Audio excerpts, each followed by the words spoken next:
We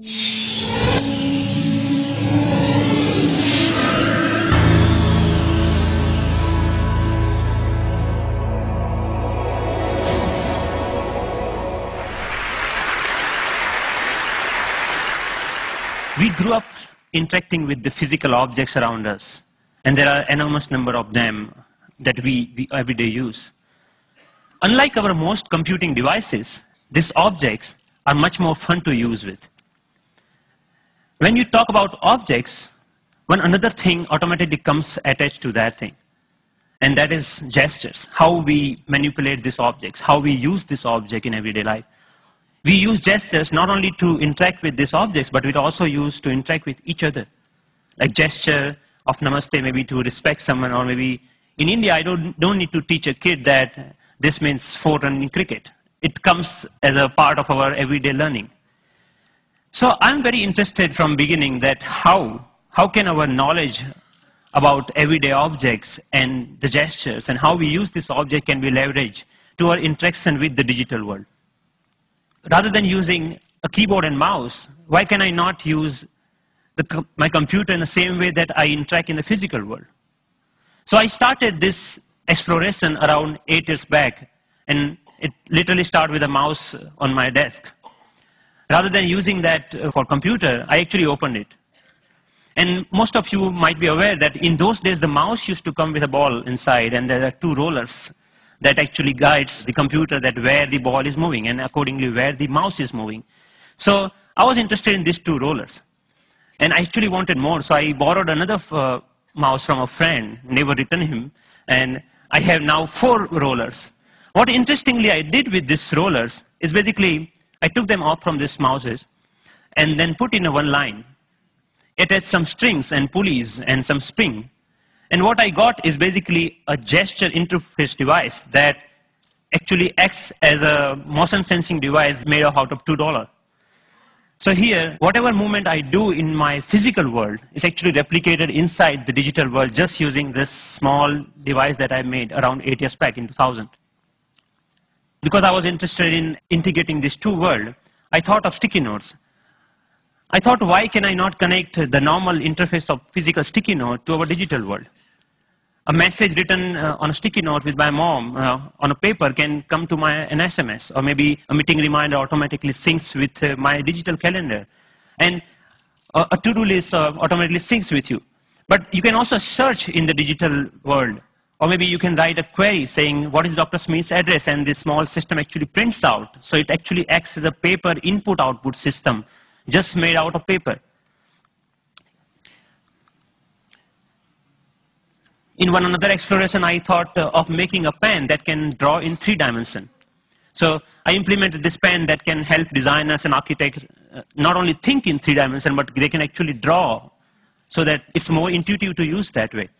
Then I thought, why not making a Google map, but physical world? Rather than typing a keyword to find something, I put my objects on top of that. If I put a boarding pass, it will show me where is your flight gate. A coffee cup will show you where you can find more coffee, or where you can trace that cup. So this was some of the earlier explorations I did, because the goal was to connect these 2 worlds seamlessly. Among all these experiments, there was one thing very common. I was trying to bring a part of the physical world to the digital world.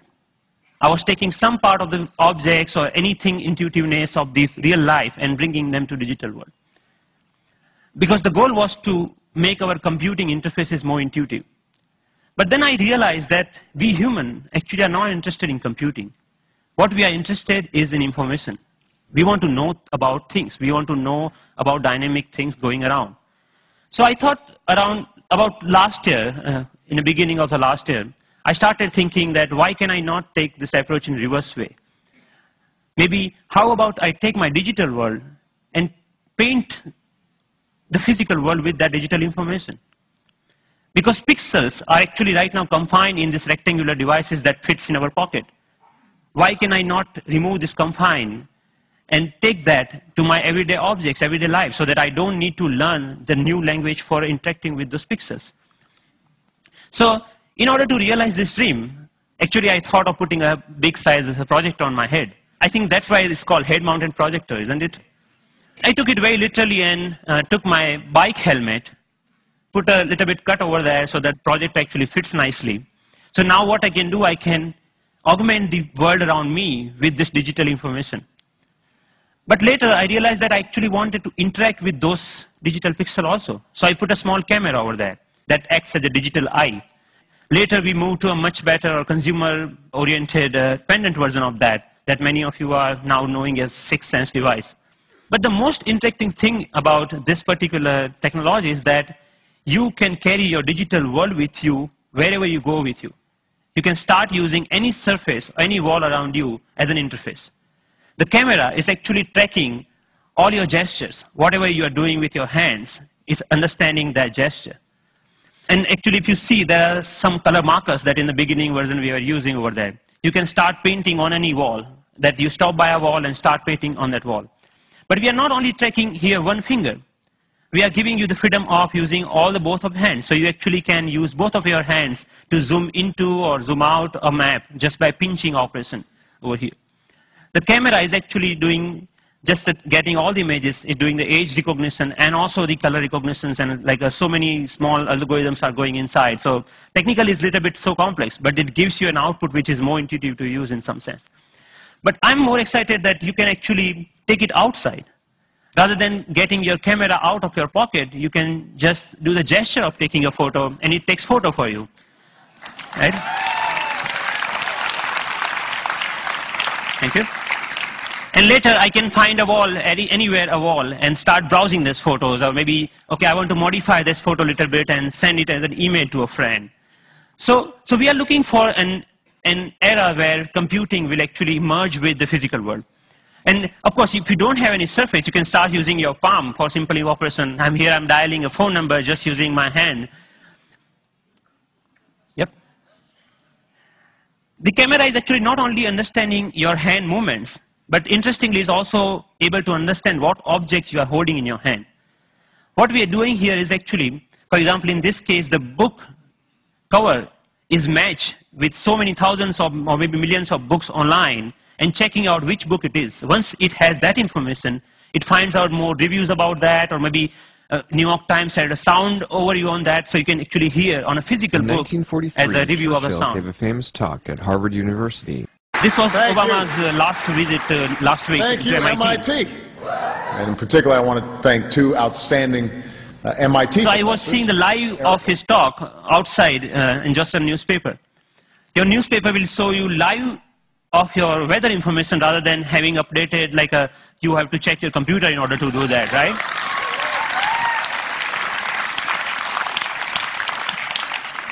When I'm going back, I can just use my boarding pass and to check, oh, my flight has been how much delayed. Because at that particular time, I'm not feeling of opening my iPhone and checking out a particular icon.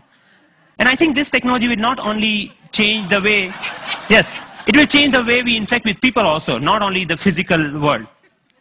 The fun part is I'm going to Boston Metro and playing Pong game inside the train on the ground, right? And I think the imagination is the only limit of what you can think of when this kind of technology merging with the real life. But many of you argue actually that all of our work is not only about physical objects. We actually do lots of accounting and paper editing and all this kind of thing. What about that? And many of you are actually excited about the next generation tablet computers to come out in the market. So rather than waiting for that, I actually made my own and just using a piece of paper. So what here I did is remove the camera. All the cameras, webcam, have a microphone inside that camera. I removed that microphone from that, and that just pinch that, just make a clip out of that microphone and clip that to a piece of paper, any paper that you found around. So now the sound of the touch is exactly getting me when exactly I'm touching the paper. But the camera is actually tracking where my fingers are moving. You can, of course, watch movies. Good afternoon. My name is Russell, and I am a wilderness explorer in Tribe 54. And you can, of course, play games. Here the camera is actually understanding how you're holding the paper and playing the car racing game.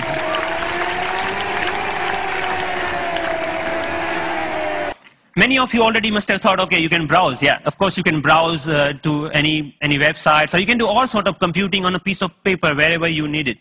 So, but more interestingly, I'm interested that how we can take that in a more dynamic way. When I come back to my desk, I can just pinch that information back to my desktop so that I can use my full-size computer. And why only computers? We can just play with papers. Like paper world is interesting to play with. So here I'm taking a part of a document and putting over here the second part of from second place, and I'm actually modifying the information that I have over there. Yeah, and then I'm saying, okay, this looks nice. Let me print it out, that thing. So I have a now printout of that thing, and now, so the workflow is more intuitive the way that we used to do before, maybe 20 years back, rather than now switching between these two worlds. So as a last thought, I think that integrating information to our everyday objects will not only help us to get rid of the digital divide, the gap between these two worlds, but will also help us in some way to stay human, to be more connected to our physical world.